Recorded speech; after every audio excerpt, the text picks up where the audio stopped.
Hi everyone. Today I'll be interviewing Kamakshi Khurana. She is the co-founder of the Soundspace and has been in the field of music education for over 17 years, bringing music to the lives of people of all ages and different stratas of society. She helps bring music to children and adults and has been working hard to bring Indian music to the world map. It's a pleasure to be speaking to you today, Kamakshi. Um, my first Thank you so question today, much. my first question today is, do you use play while teaching music to children? And can you give an example of that if you have? Yes, okay. So play is actually that's how I actually started working with children, right? I was taught music through play for a very long time in my life. It was a part of my home where we would tap rhythms on our table, on our dinner table while waiting for food to come. We used to, create. We used to walk when we used to go for long walks. We used to sing and walk together and follow the beat with our footsteps. So there was play that was used, and that's what actually inspired me to start working on the curriculum. So when it comes to younger children, we use a lot of play. For example, we'll do like a rhythmic game, right? So where everybody does like a little rhythmic movement or an action, or we'll do something using everyday things that we do in our lives. So there's play that is used, I think, almost in every session that we do while we teach music, especially to younger children. I can't hear you too clearly. Oh, I didn't realize there was such a big link between play and music. So in that case, how does play impact the experience of teaching and learning music? Um, from my experience, I think now play is actually the only most successful way of teaching, or at least gaining the interest of younger children, right? If I'm going to make them sit down and sing with me, that's going to be very hard. Once they're interested in the subject, yes, that might happen. But through stories and fun and games, it has always been much easier for me to engage the children and get them to enjoy the subject per se. So it has a very large impact. So how does play and music accelerate learning cognition in teaching children a new skill like music specifically?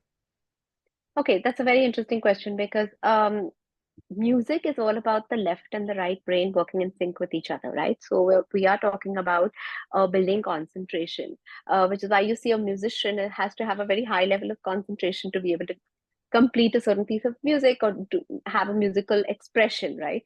So that is why I feel as a subject itself, it works on cognition.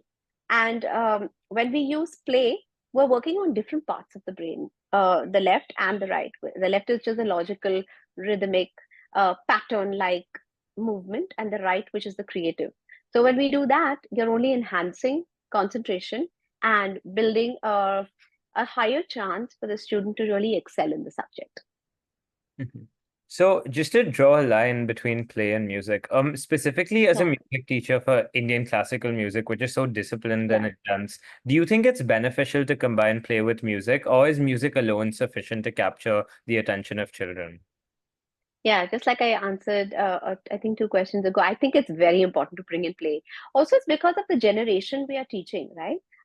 Because play has now become such a huge part, even of the Montessori system and other, systems where children really learn through play. I think it is the most engaging and effective method. I mean, if I was taught through play, especially music, and I really felt like it went a very long way in my life. And I think that's the way forward. Yeah, so you gave some examples of play being Yeah, in your childhood. So yeah, you work with a variety of students now, ranging from yeah. extremely privileged children to even differently able children. So where do you think play and music have been the most impactful in these with these students? And if you have any examples.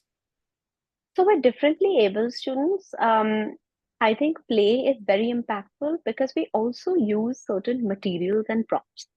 And when you use materials and props to play or storybooks as well, even role playing a certain thing, having a little enactment of something of sorts, those things help the students to really learn and imbibe what we're doing in the class, right? If I sit and I sing a song, they're probably not going to engage with me.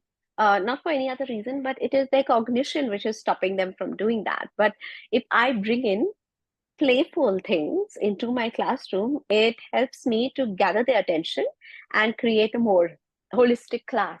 That's with one group, and the other one is very small children. Um, with them, again, their concentration and their attention spans are very, very, very short. So for that, it's very important for us to engage with them through play. So I think that's where it's been the most successful. Yeah. Okay. Thank you so much for your like insightful perspective on music and play. Yeah. Thank you.